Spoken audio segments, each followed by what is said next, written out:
Hi everyone, and thanks for joining us for the first in a new series of CoinDesk webinars for the institutional investor audience.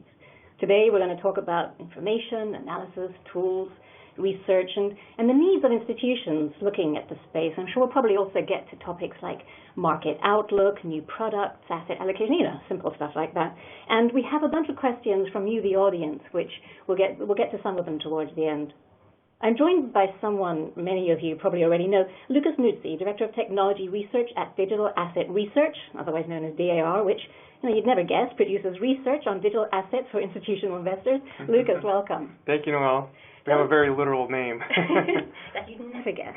Tell us a bit about DAR. I'll use DAR because there's going to be a lot of assets and research in what we're going to talk about otherwise. So tell us a bit about DAR, when you started and why and what you hope to do. Sure. So we're a boutique research firm focused exclusively on the research, analysis, and data collection around digital assets. We started in 2017 when we realized that there was a need for objective, unbiased information and data around these crypto assets that were starting to get a lot of traction outside of retail and into institutions. So we're a subscription-based service, and we've been, operating under several different models for both data and research. So we do bespoke work, we do bespoke data collection, and we have our subscription schedule for research reports as well. I'm going to want to get into more detail about that, but first, what's your background? How did you get into this? Sure. So I started to get involved in crypto back in 2012. Started playing around with Bitcoin's code base originally for a computer science project at school, and started mining as well and fell down the proverbial crypto rabbit hole. Why did you choose Bitcoin? I mean, what drew you to that in the first place? So I'm originally from Brazil, and I was looking at digital money at the time, looking at David Chaum's work back in the 90s, and I was writing a paper actually on digital currencies.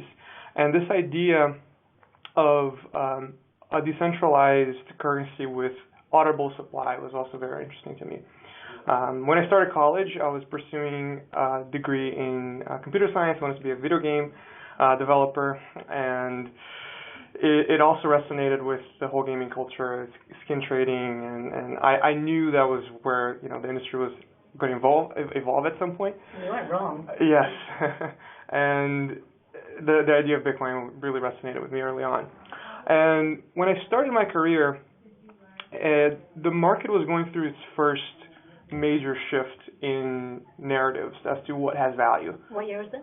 That was 2013, and it was late 2013 when, right after the Silk Road was seized by the FBI, and it was a bad time to start your career if you're into public networks with digital currency. There's a lot of stigma, mostly coming from institutions around the use case, and the shift was moving towards blockchain as this miraculous data structure. And I had to adjust my expertise and work around that. So I started as a blockchain consultant and developer and exploring a variety of different use cases, from timestamping, notarization, supply chain management systems, voting systems, and did that until the public market started to grow, and the first crypto winter was over back in 2016 or so. Realized that the nature of my work was moving more towards the public blockchain side of things. Started working with a custodian, exploring partnerships with some exchanges that needed work with their security workflows. And it wasn't really until 2017 that I started consulting for a custodian full-time. So helping secure their digital asset workflow and create addresses offline, using pseudo-random functions to generate addresses, cold storage.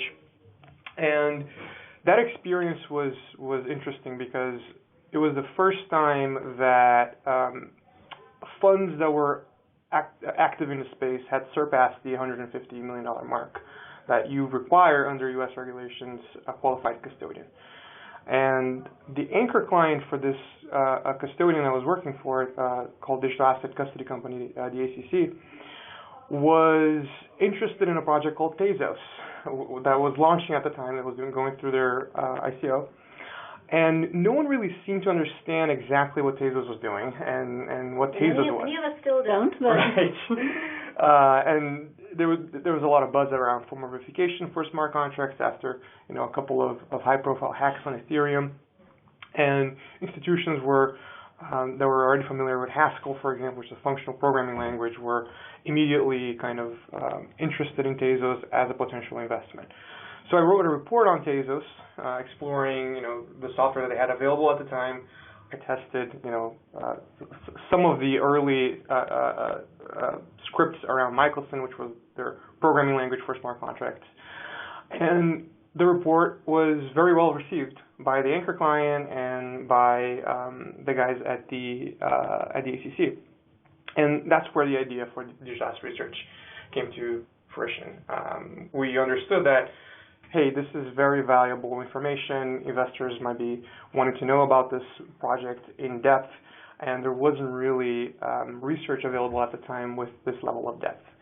So that's where we started. I come from a more technological background with blockchain development, deployment, and research. My co-founder, Greg Cipolaro, has been involved in Wall Street since, for the past 20 years.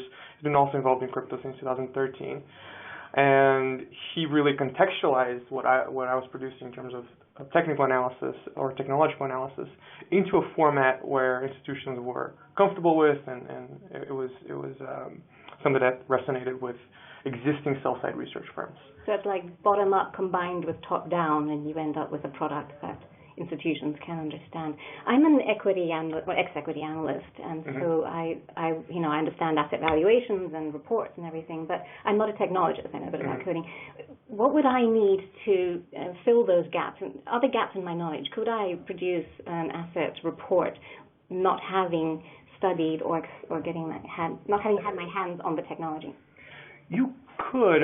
It's just very difficult to understand the infrastructure of the technology that changes all the time. I mean, you can't expect a financial analyst to understand the intricacies and the trade-offs between a stack-based virtual machine versus a register-based virtual machine, and what that entails to a smart contract platform pursuing those approaches. Do investors need to know that? They do, just because there are security trade-offs with different implementations. There are trade-offs in terms of what you're going to be able to develop, the ecosystem of developers that already exists. So there's definitely information that you really need to know about these projects. And on the flip side, you can't expect a software engineer to know how to perform a valuation model in a sense that traditional finance understands. Yeah. So diversity is really necessary in order to cover this space objectively. And now, if you, for example, wanted to learn more about it, there's a lot of information available. Mastering Bitcoin was the first kind of book that really went in depth as to how Bitcoin works and helping new developers. Now we have resources like that for Ethereum and other networks. So there's plenty of information now for people that want to get involved and go deeper in the rabbit hole. One of the fascinating things about what you do and how the sector is evolving is that more and more the technologists and the asset analysts are coming together. You've got the crypto world and the investment world getting together to figure out where this fits into the big thing. But talk about research a bit. What is the difference between institutional grade research that you produce and retail level research that we see on the internet? Sure. I think the main distinction is the level of depth that we go. We spend between 300 and 400 hours collectively analyzing a specific project and testing every piece of software that's available for that project, commenting on what worked, what didn't work, the number of developers on that the project caters to, the ecosystem, interactions with the actual developers, and it just takes a lot of time and effort. So the existing research providers today are mostly focused on the retail market because this is a predominantly retail industry at this point. Right. And it is perhaps, still too early for a lot of these institutions to be able to understand and care about certain projects that don't fall into the top 10 in capitalization. But there are definitely some very interesting things that we've pointed out in the past that really involved doing these deep dives, and you can only support a team and this depth by being structured as a boutique research firm and receiving subscription revenue from your clients. And also giving the institutions what exactly they want, because there's such a broad variety that with different needs. Many of them just want a TLDR, being the other. Right. Can I trust that the technology works? Yeah, but a lot of times it doesn't, right? And a lot of times it doesn't, but that information is not public. So we like collecting data from primary sources and really testing a protocol, because we were at a point where projects were raising, millions of dollars on the basis of a white paper, and we're not very interested in white papers. We think white papers are valid, but we're more interested in GitHub repositories and show me the code and whether or not it works. And that affects the valuation or your recommendation as well. Absolutely, because a lot of times, what was promised on a white paper doesn't match with the reality. The nature of this technology is such that it changes all the time. If you look at the Ethereum white paper, the implementation actually of the yellow paper, it was very early and it changed so much over time. They enacted a schedule of hard forks, and that's true for a lot of these projects. They write something on a white paper, a general architecture for their systems, and when it comes to actually implementing it, there are problems, and they need to adjust accordingly. And now what they promise on the white paper is no longer valid, but they don't make that information easy to access. So I'm not going to ask you for names, because as tempting as it may be, what kind of institutions do you work with? Sure, it's really interesting because we have diversity not only in geographical locations, but also in the nature of the fund. We serve traditional hedge funds, we serve crypto-only hedge funds, we serve family offices, we serve I think that's it. Venture capital funds, it's interesting just because it's not part of the culture to invest in research. So a lot of the traditional players that we serve had to change structures internally to be able to subscribe to research, and we're the first research providers that they've ever subscribed to, just because it's not really a part of the culture to subscribe to research. So it's very diverse in terms of the nature of the strategy and the geographical location. And do you see venture capital funds looking at perhaps acquiring the assets themselves, or are they looking at you to validate the technology to take an equity stake? Both. So they want to know about the actual trade-offs between these public networks, they invest directly in public networks, and also the projects that are building and relying on key pieces of infrastructure around these public networks. Because then, the nature of certain business models relies on the development of the public network. So it's interesting because everyone is kind of doing, in the end, a very similar strategy. You have, funds that are structured as hedge funds, but they are doing private equity investments and SAFTs, and they also invest in public networks. And because there's so little hedging strategies that you can rely on at this point, everyone is kind of structured differently, but pursuing the same strategy in a way. Does that make your job harder, having a medley of approaches to this? Yes. So a lot of our clients, they value. So the reports are interesting. They're between 40 and 80 pages long on a specific asset, covering the entire ecosystem, peripheral technologies like layer 2 solutions. And what's really interesting is when we present the reports to our clients, the Silicon Valley VC will have completely different questions than the actual hedge funds that look for liquidity and hedging strategies. So it's for the VC guys, it's much more about the roadmap and the decision trade-offs that were made in a particular implementation versus the hedge fund that wants to know what are the short-term catalysts about a certain project and what to look for in 1 year times rather than 7 or 8 years. And so you do have to have a whole breadth of time frames to look at, both the short term and the long. Yeah, and we cover that. So our reports are very wide in terms of the areas that we cover. So we look at the current stack, and we base the evolution of the roadmap on what the researchers around the project are currently looking at. So, for example, if the project is pursuing proof of stake as a validation system, where are they with proof of stake? What implementation of proof of stake are they pursuing? If it's something that uses verifiable delay functions, for example, which is a way of selecting validators securely in a pseudo-random fashion, there's research that depends on VDFs that doesn't exist just yet. So even though that they have that on their roadmap, they need to be able to evolve beyond their own projects, but as an industry, as a whole. Virtual machines is the same trade-off. If you see a lot of projects using WebAssembly. WebAssembly is very exotic, even for web browsers, as a way of executing smart contracts.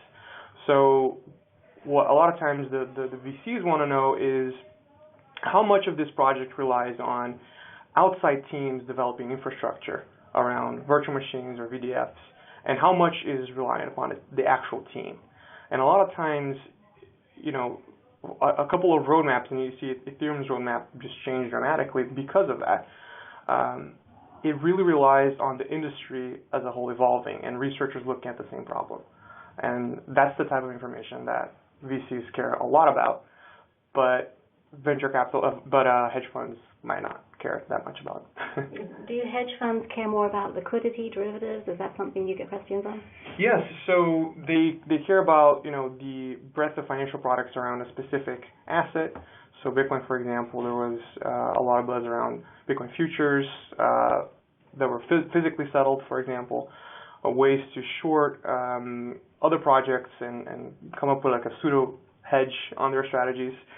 And the area of focus is completely different. And that's why I'm glad that our team is diverse in terms of having experience with those funds and to be able to serve them adequately. Yeah, just the sheer scope of everything there is to cover in the sector and how it's going to be growing.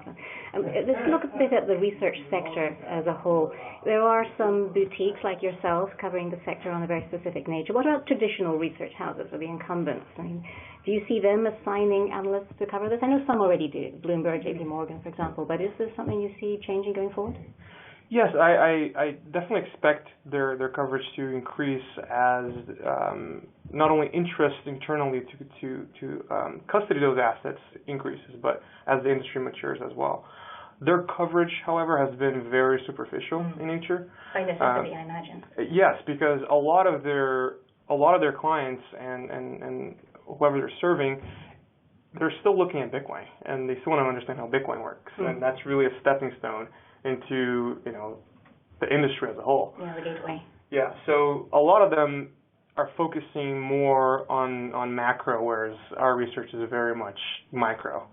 And they're not really structured at this point to be able to do micro. And it requires a diverse set of expertise that the foreign exchange desk, for example, which has historically covered things like Bitcoin, doesn't really have. And there's not a lot of interoperability in between departments internally because these institutions are huge. I guess the foreign exchange desk doesn't need to learn about consensus mechanisms. Right, exactly, yeah. And 51% attacks and things that might affect the value of a currency that are extremely technical and outside of the scope of their expertise. Do you think it's easier for a traditional analyst, say an equity analyst, to learn about crypto, or for a crypto person to learn about asset analysis? I think it's easier for a software engineer that understands crypto to understand the framework, the existing framework around equity analysis. But it's certainly getting easier for traditional with crypto and understand the trade-offs of the technology. I think we're still in a point where we're so early in terms of the infrastructure. We're at a point that, like you said, virtual machines matter. Digital signature algorithms matter because if you're experimenting because your entire architecture relies on it and it fails, then the whole project goes down. To what extent could this be a barrier to the institutions coming in? I really don't have time to learn about virtual machines, therefore we're not going to look at that now. Is that a barrier, or is that something that will evolve naturally? Yeah, it's certainly a barrier. I mean, you don't see a lot of cryptographers working as financial analysts, and just a set of expertise that's required to understand the trade-offs between certain design approaches. It's certainly a barrier. I think things are going to get, as we move beyond this infrastructural phase, I think things are going to get more institutionalized just because of the nature of the businesses that are going to be built around public networks. Like what? So like payment processors, for example, using Bitcoin's Lightning technology to and settle that will payments. change the use cases, which changes valuation. Exactly. And real usage will really enable traditional financial analysts to cover the space more objectively, because now you have cash flows. Now you have parallels with existing companies. And you're not investing necessarily in a public company or a public network, but it is the peripheral ecosystem of businesses that are built around it. And the equity analyst in me wants to know, will we have PE ratios one day? Exactly. And that hasn't been figured out. Like, there's a whole framework that equity research relies upon in terms of both qualitative and quantitative measurements that just simply does not exist in crypto. What time frame do you think this will happen in? I think, there are several different use cases that are evolving very fast. I think we're still going to see payments as being the first promised use case. Bitcoin was introduced as a peer-to-peer electronic cash system, and it hasn't delivered on this idea of digital cash just because or a medium of exchange, because it relies on additional technologies, part of infrastructure to be developed, essentially.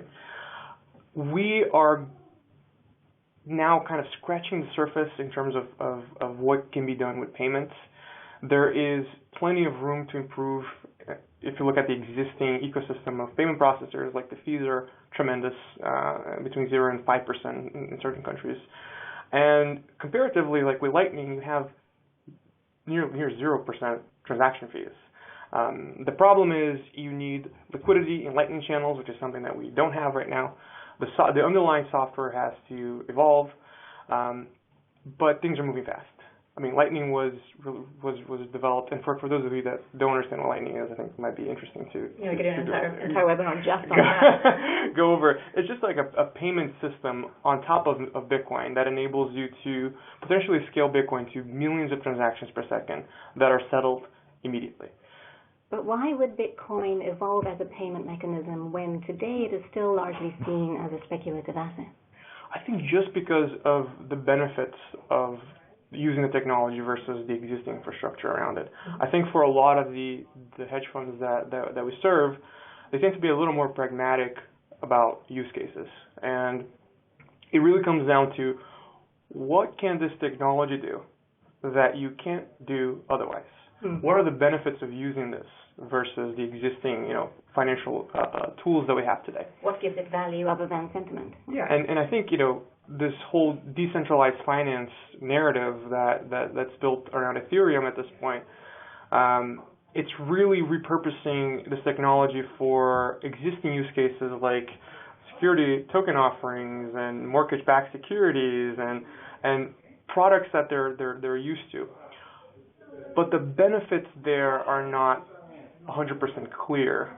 There are certainly benefits in having a decentralized way to do trade reconciliation and proof of compliance, for example, on a cost reduction basis is very interesting from that perspective. But payments, if you look at that industry and just the cost of the infrastructure built around it, you have something that you can do and pay 5% on versus something that you can do and pay near 0% on. And no public payment network that exists today on the traditional financial world can achieve millions of transactions per second, right? Now, I'm also very pragmatic about it, and there are things that can go wrong, certainly, and there are things that, and we're still just scratching the surface with something like Lightning. But for a lot of the funds that we serve, it comes down to what can we do with this technology that you can't really do with anything else, and what will come first. And I think because Lightning exists, and because this primitive, payments as a primitive for existing businesses is just so disruptive from a cost perspective. Imagine Amazon being able to save 2% on transaction fees. That can change dramatically, like the way that the business processes payments, and their margins can change proportionally. And opening payments up to parts of the world that don't have efficient systems today. Exactly. And I think things are going to get. I think we're at a point where the technology has delivered. Lightning as a proof of concept, for example, it works. I think now we're going to move towards, structures of companies built around it that are somewhat centralized and that do not fit the decentralization ideal that this industry was built on, but that can really cater towards, actual use cases and existing infrastructure for these businesses. And once that happens, I think we're going to see much more interest from institutions around the space because, hey, now you have actual use. And it's the first time really that you're going to see actual use in this industry. I think it's going to be with payments. And it's not even necessarily just the actual use of these assets that they are trying to look at. It's also the impact that these use cases will have on their other holdings, their other non-crypto holdings. Absolutely. The macro effect. And, for a lot of businesses that, or a lot of financial institutions that are now starting to explore, digitized assets that are not necessarily issued by a decentralized counterpart, that are not necessarily, on a public network and that don't fit the crypto, ethos, you're going to see a lot of digital assets that look a lot like it. I think JP Morgan's, coin offering is interesting because of that. The narrative of blockchain within JP Morgan has been strong and contentious with Jamie Dimon's comments on Bitcoin originally. And they're building on top of Corda. And Corda is basically Ethereum with a proof of authority consensus algorithm, meaning you rely on certain servers as authorities to validate a block. So it's basically Ethereum. And they're repurposing this technology for a specific use case. That has implications for other projects like Ripple that are not, that don't fit the ideal standards for cryptocurrency in terms of decentralization, especially. And that is really their first experience with the actual technology. I think in terms of infrastructure is interesting because if you look at the way that Corda works, the digital signature algorithm that it uses is the same as Ethereum, which is the same as Bitcoin, ECDSA, meaning they're going to have to build infrastructure, or they have already built infrastructure, to support at least like that cryptographic format for signatures, for example. And I think more institutions are going to start to do that. So this is the first of a trend of institutions issuing their own assets on top of alternative blockchains? Yeah, so their own consortium blockchains that mirror existing public blockchains. And I think JP Morgan is probably the first one. I know there are many others that want to do the same thing because cryptography as a primitive is just so powerful. You can do, for example, a dark pool amongst all these financial institutions, and you can cryptographically prove that a certain asset has been exchanged, but you have no idea how much of it was exchanged, and you have no idea who exchanged it. You can still cryptographically prove that that event has occurred, which has benefits from a regulatory perspective, from a reconciliation perspective, from a privacy perspective. So, we're starting to see the beginning of these, semi-public blockchains for specific use cases. The proof and the privacy, and that has a lot of other use cases we haven't even contemplated. I think the level of disruption for repurposed blockchains like that, what JP Morgan is doing, it's only on the basis of efficiency, because it's really using a blockchain as a new backend to their existing system. And by doing that, achieving, all the benefits or some of the benefits that the technology have, but with, some of the downfalls of centralization and some of the problems that come with that. I think the disruption with public open source networks is going to be orders of magnitude more significant to society as a whole. But I think before we get there, I don't think we're going to have to convince these institutions that, hey, this is disruptive. I think we're way past that point. They're looking at it. Yeah, I think now it's convincing them that the value is in public blockchains. And yes, there are things that you can do with, this quasi-public blockchain that is better than what you currently do because your infrastructure is from the 1990s.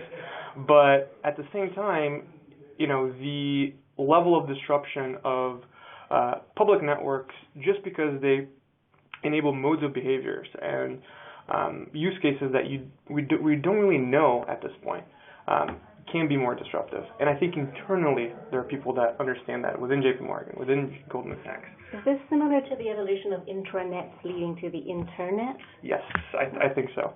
I think so. Just because, these are protocols. And once you host the basis of the technology and you're able to, for example, handle digital assets that are represented by an output, a UTXO or an account, and backed by a digital signature, you can do that with the public counterpart.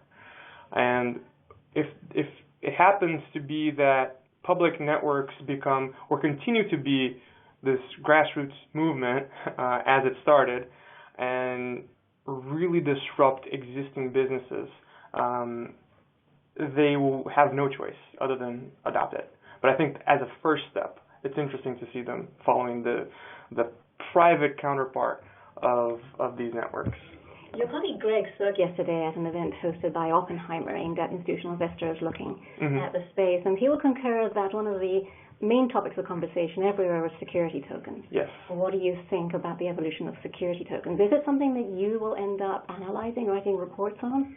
I think so, and I think that will be more analogous to traditional finance, and this is something that traditional financial analysts can do. I think they're interesting. I think there's a use case for security token offerings. What you saw between 2016 and 2018 on Ethereum was a lot of these tokens following the utility token model, meaning you need this token to access a specialized service within Ethereum. And that ultimately ended up complicating things on Ethereum because imagine that there's this platform called Golem, and it enables you to parallelize computational tasks, like huge computational tasks, across a decentralized network. And it's been described as the Airbnb for computers. If you don't use your computer because you're sleeping, you can rent it out and receive passive income by doing so. In a language that fund managers would understand. Right. You're just increasing the supply of computational power and decreasing costs by doing that. And Golem, for example, it's an interesting use case, but they had to enact this rule where you need the token to access the service because they wanted to raise funds. Yeah, and is the token really necessary? Exactly. As we saw with a lot of the ICOs. A lot of the ICOs, they had to, sprinkled utility across their tokens because they needed to raise funds. Yeah. And which is in itself a valid need. It's a valid need, and a decentralized way of raising funds is certainly interesting. I just think that for certain use cases, you really don't have to. It's a waste of time to spend on engineering use cases for the token when the only purpose for doing a token sale was to raise funds. And ultimately, Ethereum as a network was really hurt by that requirement because for a lot of networks that relied on, for a lot of sub-tokens that wanted to see usage, guess what? Now you need to hold the actual token to use the service. That introduces the requirement for a decentralized exchange. And friction as well. So much friction, both for users and developers working on the protocol. So I think security token offerings can change that from the sense that they will enable teams that are building valuable technology to raise funds and delineate exactly what the token represents, if it's equity in this decentralized autonomous organization or private company, but their business model is not going to be centered around the token, but the service that they're doing. And it's probably going to use the network's native token, either that be Bitcoin or Ether. And that will ultimately decrease some of the frictions they have today with all these services within Ethereum that, quite honestly, haven't really seen much usage other than a couple of them. So, let's get a bit detailed, granular into the methods. What kind of metrics do you look at? So I think, when you asked what's the difference between a traditional financial research versus this, I think, in traditional finance, you have existing frameworks that you can rely on. I used to love those financial models, and all you had to do was just drop in a few variables. And right. You have the capital asset pricing model, which you could apply to decentralized networks as well. Here's your target price. Right, but this is different, right? This is a completely new industry. There's this narrative that, hey, this is a new asset class, which I don't necessarily subscribe to. I think this is a new backend for financial tools that we already have. And as such, you could potentially apply the existing models onto existing public networks that are pursuing things that are now access to equity, currencies, even now something like Maker with asset-backed securities or mortgage-backed securities. And you could potentially apply these models to existing networks, but it's still extremely early, and there's no interoperability onto what's valid for us as an institution versus what our clients are looking for. And how do you come up with your assumptions in the first place? Each project, because they're a lot of times they're tackling very different use cases. Each project has their own specific set of interesting metrics to look for. I think because this is still so nascent as an industry, I think we look a lot at SDKs, so software development kits available for the project. What's the existing ecosystem of developers that are using this? We try to develop the contracts ourselves and essentially test out certain components of the software to see if it even works.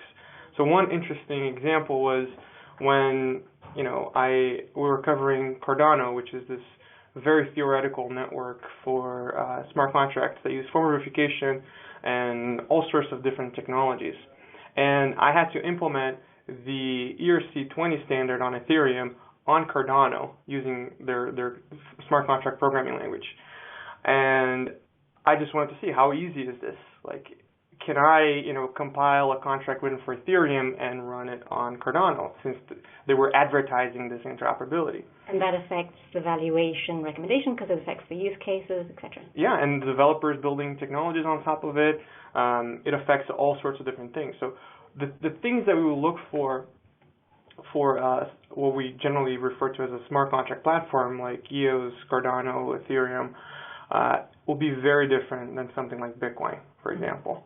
For Bitcoin, we want to see very granular usage of technologies like SegWit. We want to see how the balances in the network are consolidating. Some of the peripheral technologies that are being built on it, such as Lightning, Liquid, privacy enhancements. There's a lot of focus. There's a surprising amount of focus on privacy, both from the venture capital funds that we serve and the traditional hedge funds that we serve. That really ties into a broader narrative that we're seeing in tech generally, Yes, absolutely. And I think this is one of the biggest value propositions of this technology, is to enable, private trading of securities and assets and, even being able to make private purchases. So that's one of the biggest kind of intersections between interest between hedge funds and venture capital funds tackling the space. The granularity. What about data sources? How reliable are they? How varied are the sources you use? It depends on the network. So I think for a lot of the top 10 networks, there's pretty good public information about them. As you go down the list, things get murkier. We collect data from primary sources, so we run nodes for every single project that we cover. Really? You run the nodes? Wow. Yeah, we run the nodes. We have to because we're collecting data, and we have to, a lot of times there are specific functions in a project that we need to know. For example, we did some work for a VC fund here in New York on Maker, and that involved not only running a node, but getting the data for 11 specific smart contracts that represent Maker and map out the intersection between those smart contracts. What are the metrics that we're looking for Maker, for example, as this lending platform, as a stable coin? So it was a very laborious process, but we got data that, we were the only ones that had it at the time, and then the Maker team incorporated into their tools. So for all projects, I have my own lab where I run a node in a virtual machine. So I create kind of a computer to run a node where I can dissect it and see whether it works or not. But we also have a data team collecting, analyzing the data on these blockchains as well. So we do both. Like, we do the fundamental analysis on the actual software, and we collect all data that's relevant to it. And it's an interesting example of your research, cryptoasset research, like the stuff that you do, not only covering the networks, but also influencing them. Yeah. We've pointed out some interesting things in the beginning about certain projects. Like, we were the first to see, how much staked assets were happening on Decred, for example, which was a popular network. It's been growing popularity even more now. There are just not a lot of firms that are incorporated to spend a week collecting data from this full node, or even are incorporated to do the DevOps to even host 25 nodes at the same time, pulling data at the same time. So we have a data arm that focuses not only on blockchain data, but also on pricing data, because we figured out in 2017 that was a problem that was still not addressed in the market. And is it yet? Is it getting closer? We're getting closer. We spent a lot of time collecting data from these different exchanges for different pairs that we might find interesting in the future, and serving some clients pricing data. Started on the basis of, hey, we need to strike NAV at this time. Could you give us a VWAP across these exchanges that we have access to? Different type of price discovery. Yeah, and it now evolved to this index methodology that only uses data from accredited exchanges that we vetted. We spent time looking at the exchanges, creating a relationship with them to see whether or not we can trust the data they're providing, essentially, and come up with this methodology around pricing, just because it's been something that, given how many markets this is trading, there are times that in 2017 you had, a spread of over $1,000 on Bitcoin between U.S.-based markets and Korean markets. Yeah, Kenji premium, yeah. Yeah, and for some of our clients, they look at it and they're like, we have no access to Korea. Why should we incorporate this into our price methodology? So we allow them to pick and choose which exchanges they have access to and they trust, and still give a sense of price across the board and be representative of what it's actually worth, which is a topic now that it's getting a lot of attention, just because there's more awareness that exchanges, a lot of them have been faking volume data. So how do you detect that? Does that influence the data that you use? Yes, absolutely. That influences the exchanges that we decide to include into the methodology. There are a lot of ways that you can perform vetting. There are some public methodologies that have been disclosed. One of them is to look at the number of logins on the actual website versus the reported transaction volume of the exchange. And you look at exchanges that are in the same range in terms of volume, and if one has, 1,000 daily users and it's reporting $500 million in volume, and the other one has, 50,000 users and is reporting the same figure, there's something weird happening there. It's far from perfect as a methodology because, there are traders that use APIs to interact with exchanges, even though the proportions are still completely out of whack. There are traders that use APIs, but that's really the only thing that you can do without relying on an entity that goes and checks whether there's spoofing happening in the exchange or wash trading happening in the exchange. We're seeing the first exchanges that are incorporating that into their disclosures. So they have an auditor that looks into trading volume and what's happening inside of the exchange. And surveillance technology is improving all the time as well. Absolutely, and applying existing technologies that have been applied to all these clearinghouses and exchanges into this technology that, from a price perspective, works exactly the same, right? You have orders, you have limits. That's right. Right. And I imagine that as that improves, not only will it affect the data that you use, but it will also affect the institution's interest. They would rather trade in an asset that they're fairly confident the price is transparent and available. Other than the VC funds, a lot of the institutions, they don't really look beyond, top 20 just because volume figures are just so unreliable. And there's this notion of market cap in the space. Yes, what do you think of market cap? We hear a lot about how it's not reliable. Are we looking at it wrong? I think it's completely unreliable just because CoinMarketCap, which is a website that displays cryptocurrency prices, they popularized the notion of circulating supply. And it's analogous to stock flow, right? The shares that you can trade. The problem is circulating supply in crypto, it's an estimation, right? Because it's subject to supply that, one, hasn't been issued by the protocol.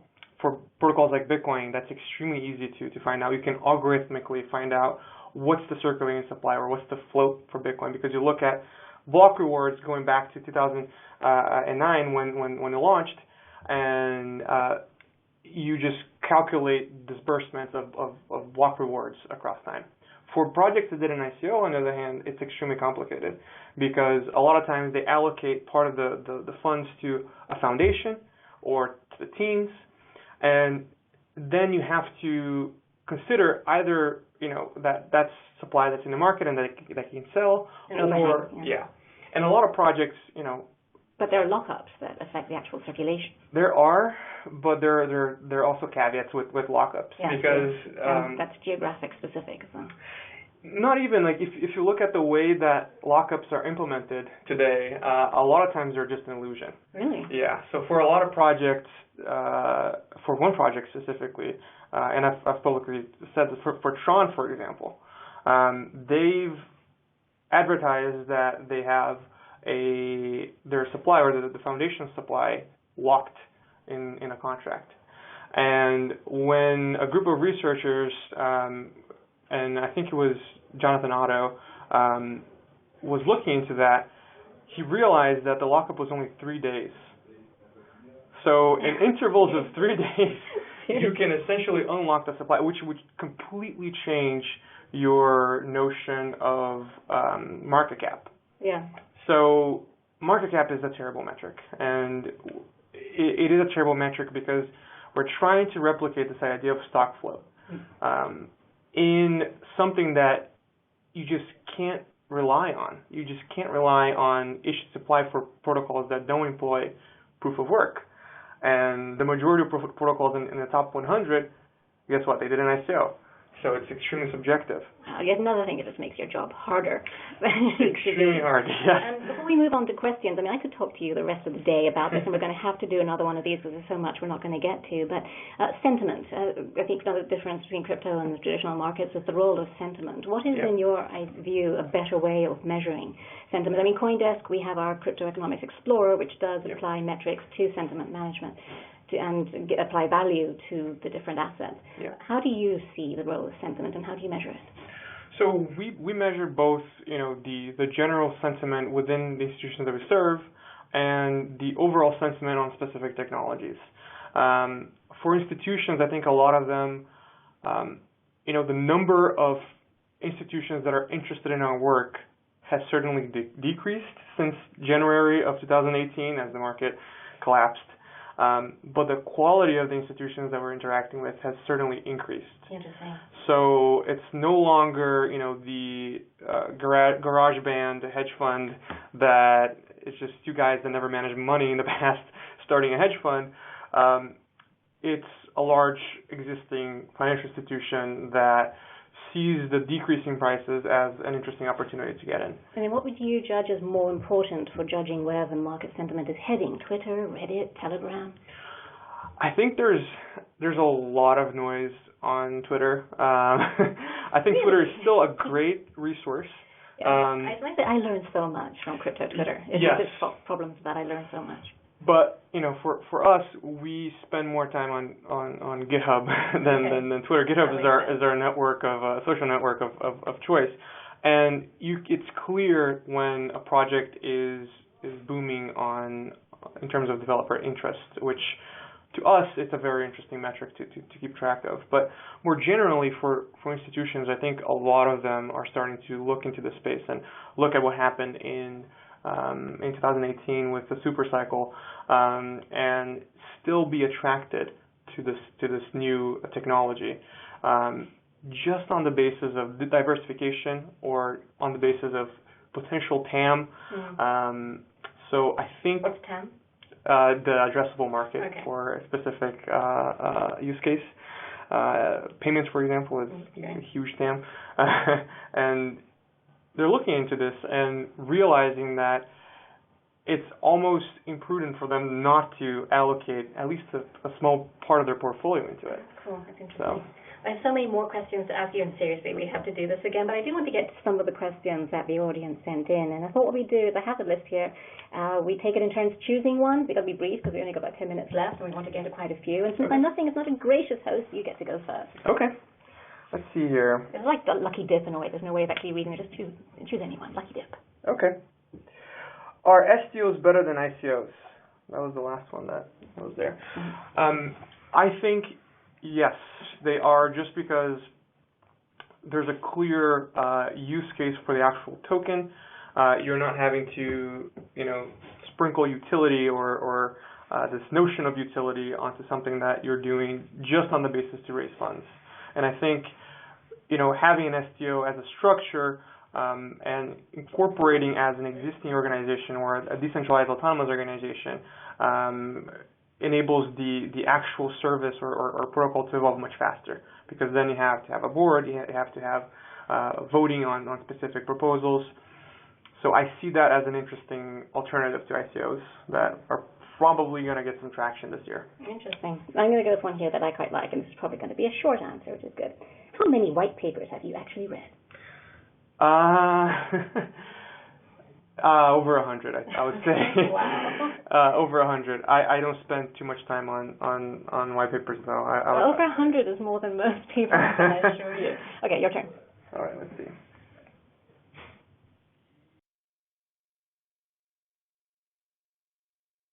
First one you eyeballs on.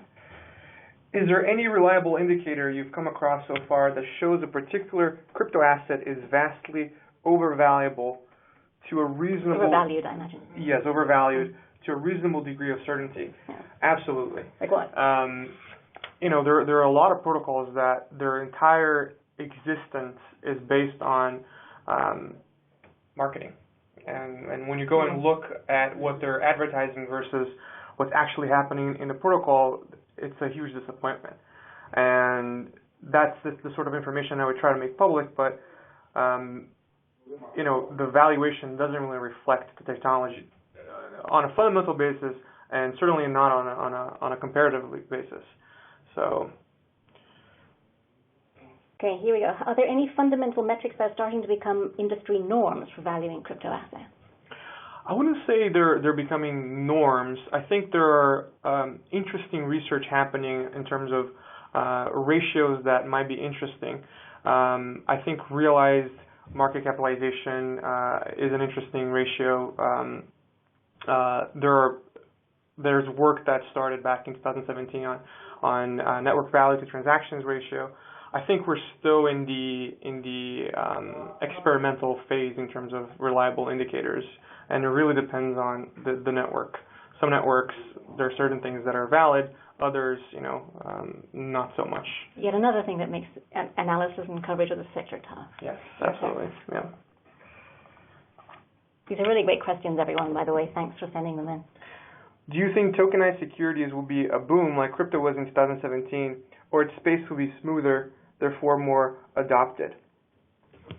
I think it's probably going to be slower than a lot of people are expecting it to be, just because there's no set infrastructure for these STOs to take place. I think what precedes STOs proliferating are mechanisms for management for actual token holders, and you could mimic existing mechanisms for voting or for even proxy voting, but that infrastructure is still very much in its infancy. So I think it's going to take a little longer than a lot of people expect. And last one before we start winding up, narratives for 2019.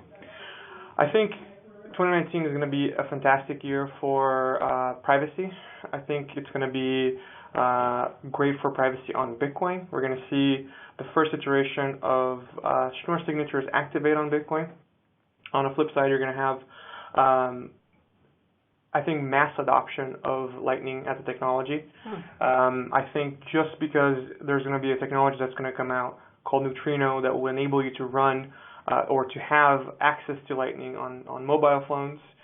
You see Samsung now releasing its new phone with an Acheson within, enabling you to secure your assets in your phone. I think that will really change the narrative around mostly payments and online monetization. So the ways that websites might monetize on traffic. Now it's mostly advertisement. The FNG in FANG is mostly based on advertising, and that's a model that I think it's probably going to be disrupted first. And more generally, I think the other narrative that I think we're going to see some traction is on STOs and some of the frameworks around STOs and how to relate them to existing public networks. Do you want to take a stab at 2020?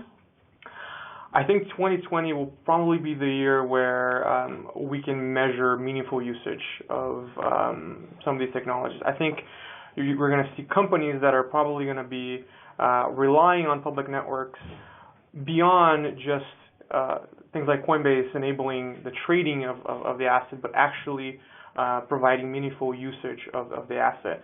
And if I had to guess, I would say in 2020 it will probably be a good year for institutions to join. I think in terms of interest and infrastructure, I think we're beyond the point where the lack of a qualified custodian is a relevant concern. I think 2020 will probably be the year where a lot of institutions are going to join the space. It'll be interesting to see how macroeconomic events affect that. Anyway, yeah. I'd like to end on a personal question. How do you keep up? It's certainly difficult. I rely on Twitter. I rely on the team covering different assets. I don't try to cover the whole market by myself. I rely on tracking GitHub repositories of the projects that I care about, tracking releases. I tend to be, ahead of Twitter in terms of development and buzz. Wow. Mostly on the protocol side, like when yeah, that makes sense, especially if you're looking at GitHub. Yeah. So participating in the community, asking questions about protocol development, roadmap, being part of their developer mailing list is definitely helpful, but it's tough to keep track of everything at the same time. For those of us who spend all day looking at this sector, I really long for the day that I can close down the computer at the end of work and not have 28 tabs still open. Oh, yes, yes. Okay, we'll talk about work hacks another time. Lucas, this has been amazing. Thank you so much. I seriously want to have another one of these because there's a lot we didn't get to, which, again, I'm sure we'd all be interested in hearing your views on. Thank you very much, the audience, for joining us. Really appreciate it. Lucas, where can people find out more about you? They can follow me on Twitter, Lucas Nuzzi. They can go on our website, digitalassetresearch.com. We also have a Medium page where we share some of our resources and analysis. Just type digital asset research on Medium, and you can see some of our work there. Or fill a form on our website, and we can send you a sample of our work. Cool. Thank you so much, Lucas, really. And thank all of you for being with us. Until next time.